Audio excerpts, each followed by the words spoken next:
Well, hello everybody. Hope you're doing well. Thank you so much for joining us for this online message this weekend at Deep Rivers Church. Some of you are out of town because it's summer. Thank you so much for taking some time to watch this. If you're not feeling well, hopefully you bounce back and you're able to join us again.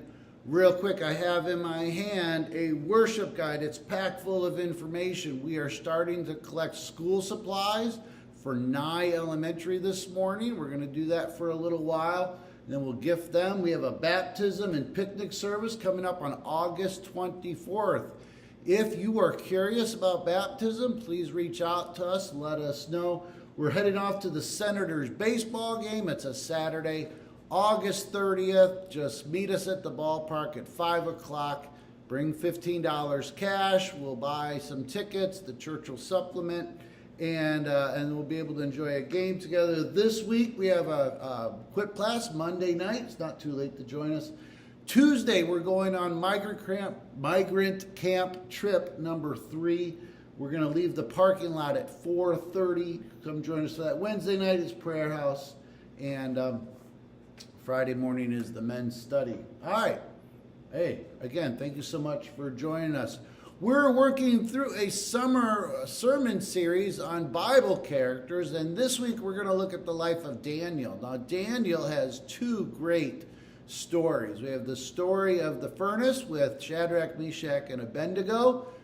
You may are probably familiar with that. But the other story we're going to hit on is about Daniel and his situation that landed him in some hot water. All right, that's a nice way of saying the trouble that Daniel got into and how God delivered him from that trouble. So we're going to start off by reading a good chunk of Daniel chapter 6. It says this: It pleased Darius the king, it pleased Darius to appoint 120 satraps to rule throughout the kingdom, with 3 administrators over them.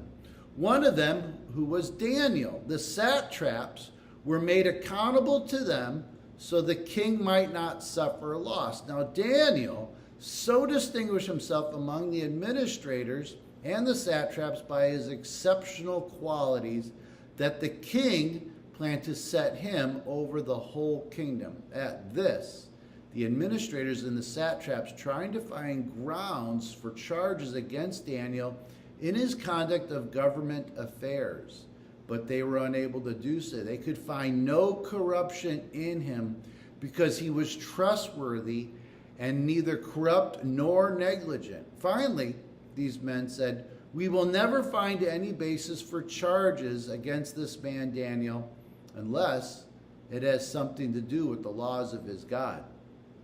So these administrators and satraps went as a group to the king and said, "May King Darius live forever."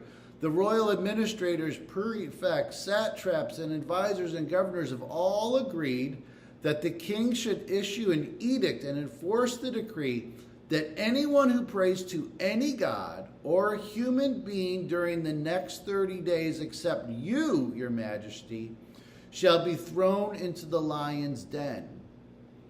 Now, your majesty, issue the decree and put it in writing so that it cannot be altered in accordance with the law of the Medes and Persians, which cannot be repealed. So King Darius put the decree in writing.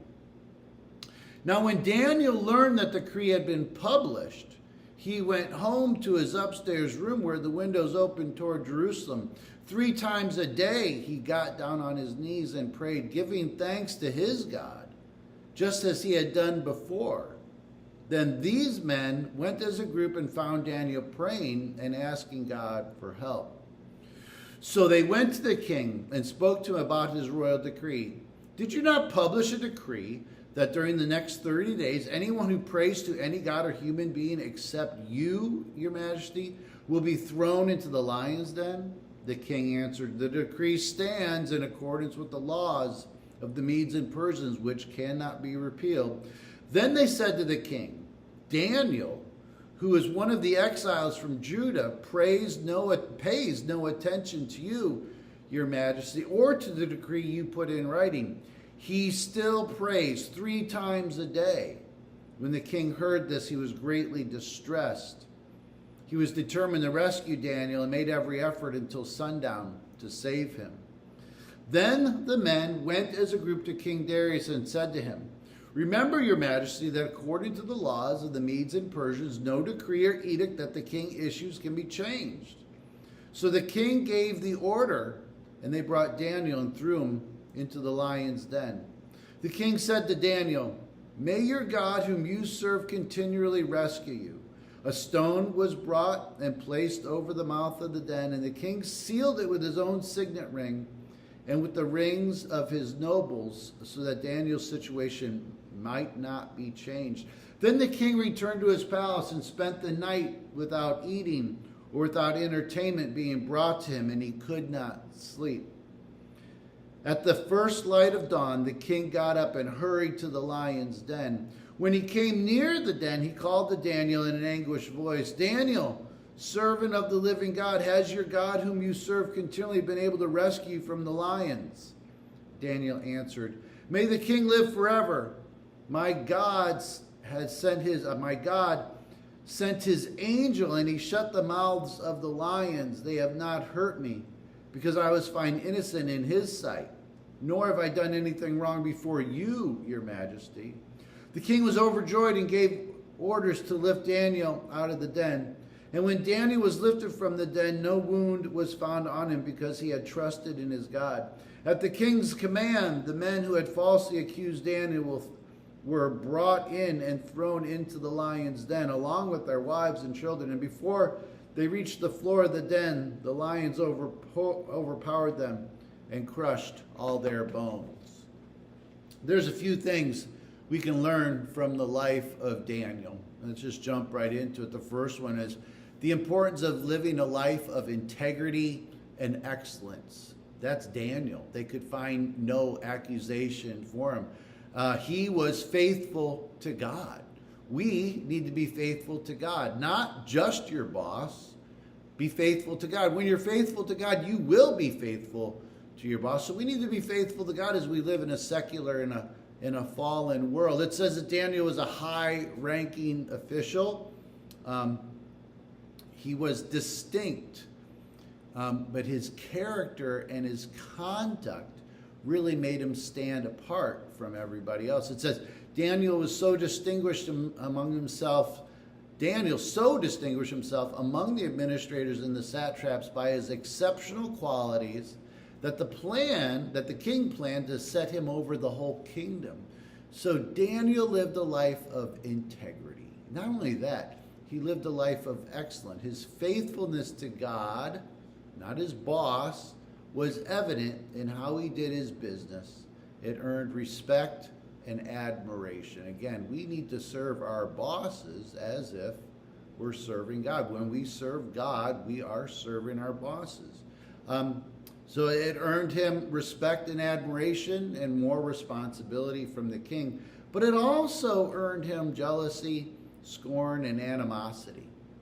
You might even see this today. You ever been on the job or heard of situations where a new person shows up, they've got more integrity, they've got more motivation, and they work harder than those around them, and the other people might pull them and say, "Hey, don't work so hard. You're making us look bad."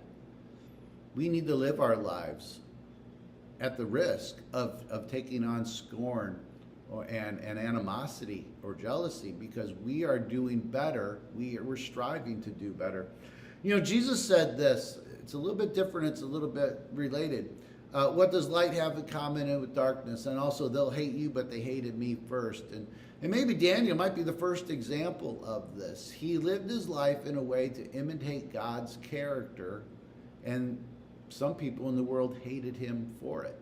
Okay, now the context that Jesus was talking about was different, but I think the principle is all the same. When we live our lives with excellence and integrity, not everybody is going to appreciate it. So the lesson is to be faithful to your calling in your calling, all right? Be faithful to your calling as a disciple in the calling of your job, all right? You're called to be a disciple.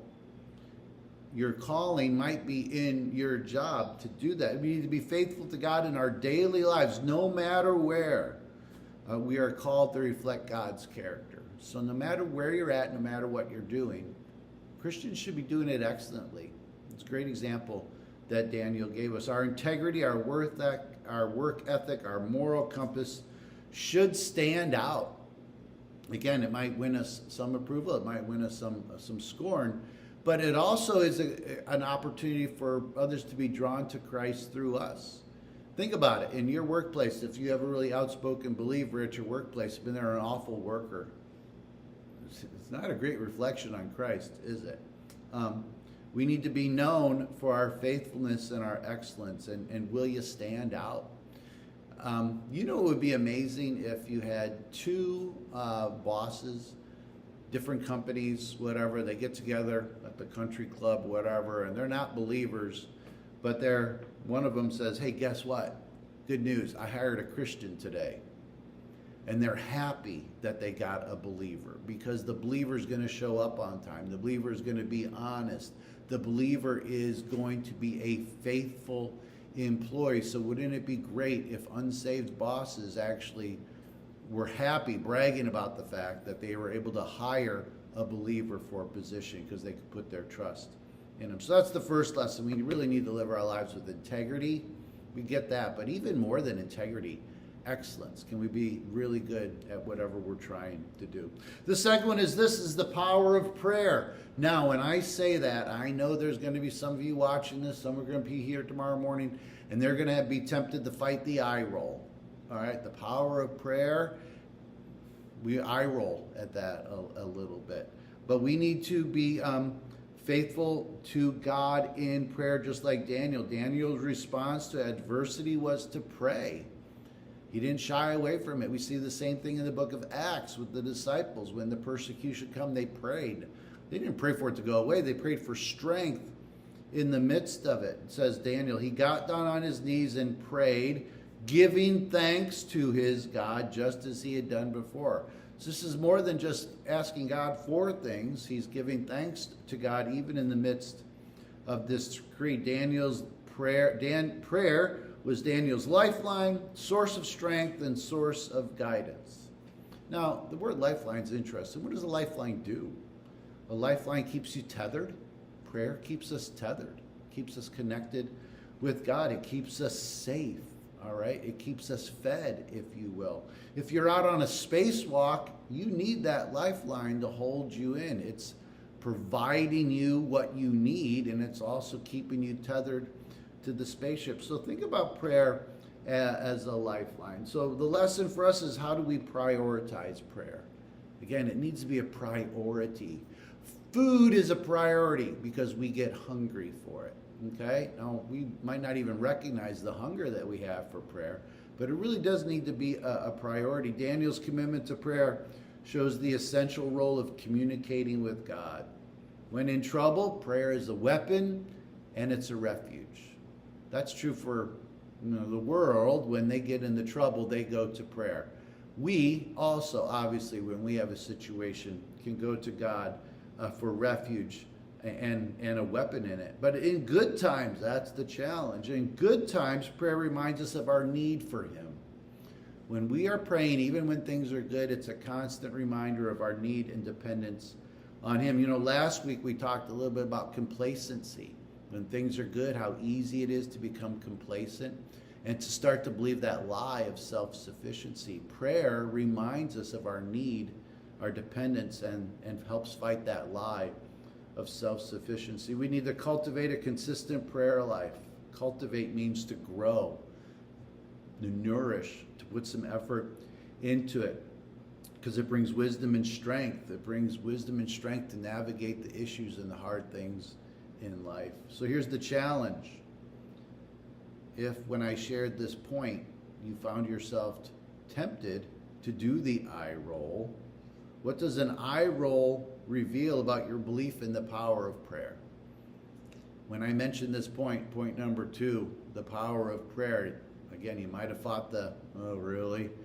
When you feel that way, you're denying even the power of prayer. And then no wonder our prayer might not be fruitful. All right? So think about that. It's a little diagnostic. If you're a little bit skeptical about this point? What does that say about your belief in the power of prayer?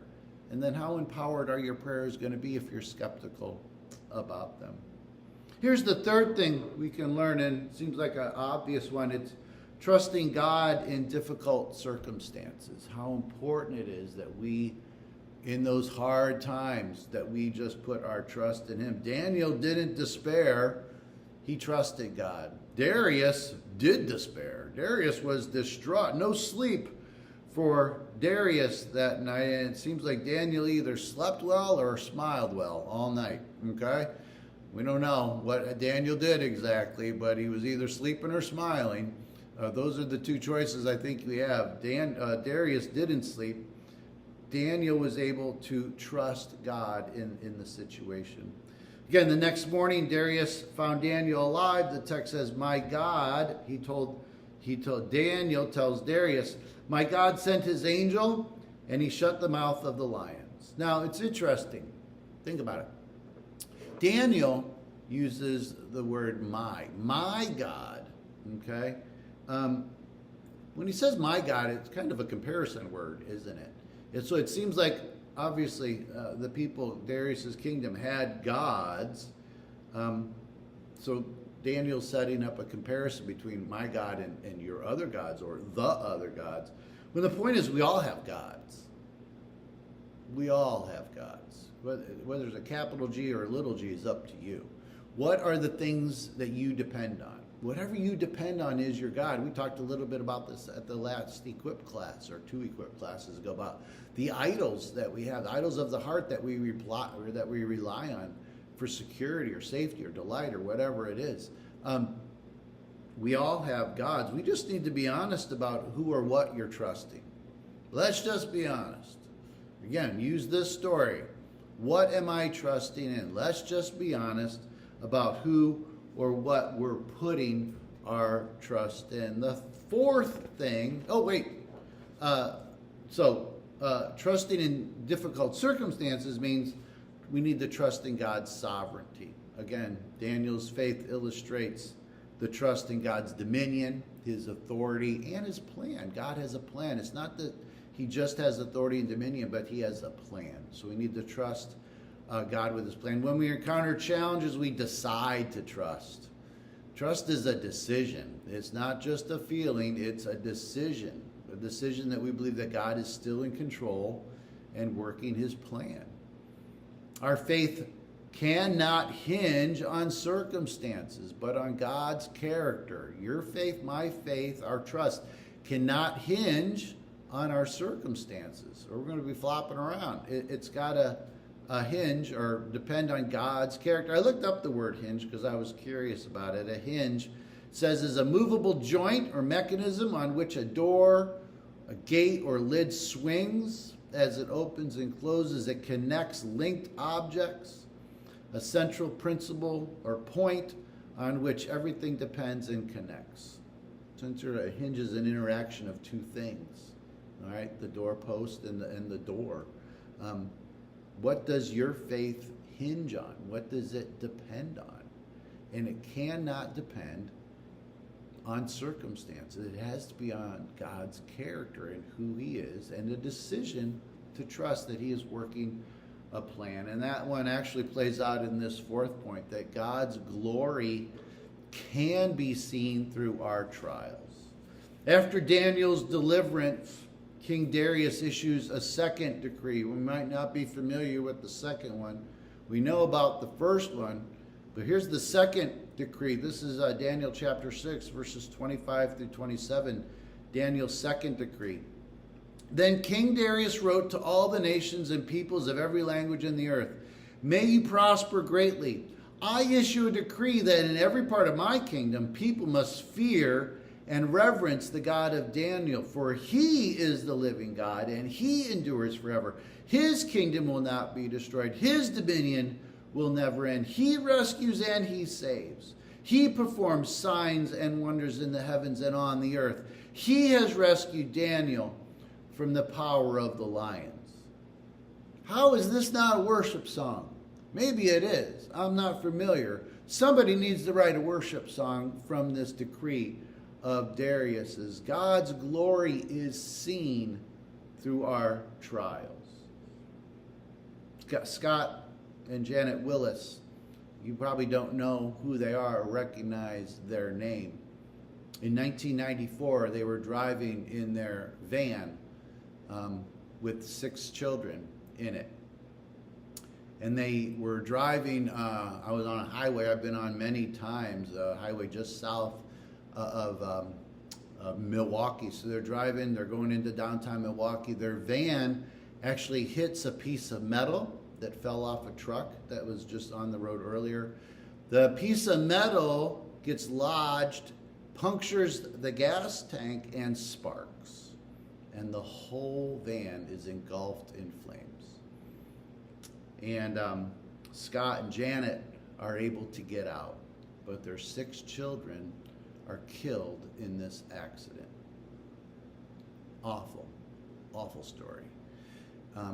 They're all taken to the hospital, and even the emergency workers, they took them to Freighter Children's Hospital. We're actually there with Anna when we lived. We used to live kind of in that area a little bit. The people in the emergency room, the nurses, the doctors, when they see what's going on, they're distraught. And here's the part of the story that Scott and Janet actually start ministering to the healthcare workers over the death of their children.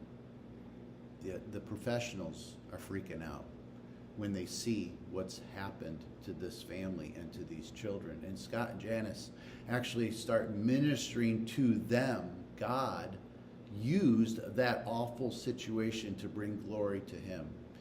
In the years that followed, God was glorified in that story, as awful as it is. Scott and Janice also had 3 older children, so it wasn't their entire family, but the loss of their 6 children, as horrific as that situation was, God has used it to bring glory to himself. In fact, it started in the emergency room, it seems like, in the hospital, when Scott and Janet are trying to console the people that are so distraught over the death of their kids. There's an important word that we need to mention here, and that's the word can. God's glory can be seen through our trials. And I've used the word can, I think, 3 times, because it depends on how we react to the trials. If we're having a hard thing and we're just mumbling, grumbling, and complaining the whole way through it, it's going to be a lot harder for God to be glorified in it. So God can be glorified in our trials. It depends on how we handle it, okay? So we have to partner with him in that. So again, Daniel's life, profound lessons of faithfulness, prayer, trust, and bringing glory to God. We need to be faithful in our calling, especially in a secular fallen world. People will notice how we carry ourselves. So we need to live our lives not just with integrity, but with excellence to the best of our ability. We need to prioritize prayer as a source of strength. It might sound kind of hokey, but maybe this is something that helps you connect it. Not a huge Superman fan, but evidently Superman gains his power and his strength from our sun. In the comic book series, we have what is described as a yellow sun, and him being from Krypton or whatever it is, he gains his strength through the sun. It's kind of an interesting parallel, if you will. Do we gain our strength through the sun? Do we gain our strength, the sun, S-O-N? Do we gain our strength through prayer? Okay? Our connection with Christ, our connection with God can be our source of strength, the same way it was for Superman. Silly example, but if it sticks, it's well worth it. We need to trust in God's sovereignty in difficult circumstances. Again, what does your faith hinge on? What does it depend on? What is it connected to?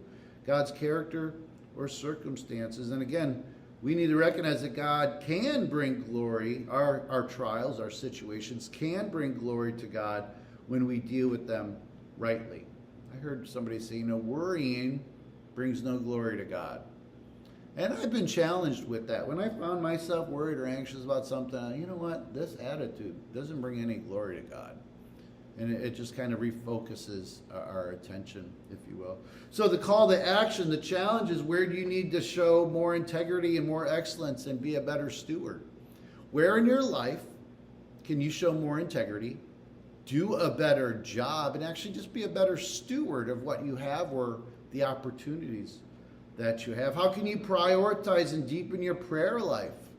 You know, here at the church, we have these notepads. And they're there. There are things to pray for. If you don't have a notepad, grab a notepad. Start baby stepping with just writing your prayer request on a notepad. Even come in on a Wednesday night.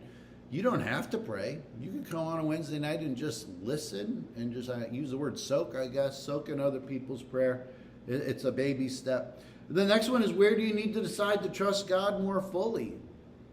Decide to trust, not wait for the feeling of it. Where do you need to decide to trust God more fully? And then again, how can you bring glory to God in a hard thing? Courage is for everyone. Again, not just for superheroes and firemen. Courage is for everybody. So where do you need to step into a hard thing? Maybe even it's just with your attitude in the attempt and the hope of the story bringing glory to God. So again, thank you so much for joining us. Take care. God bless.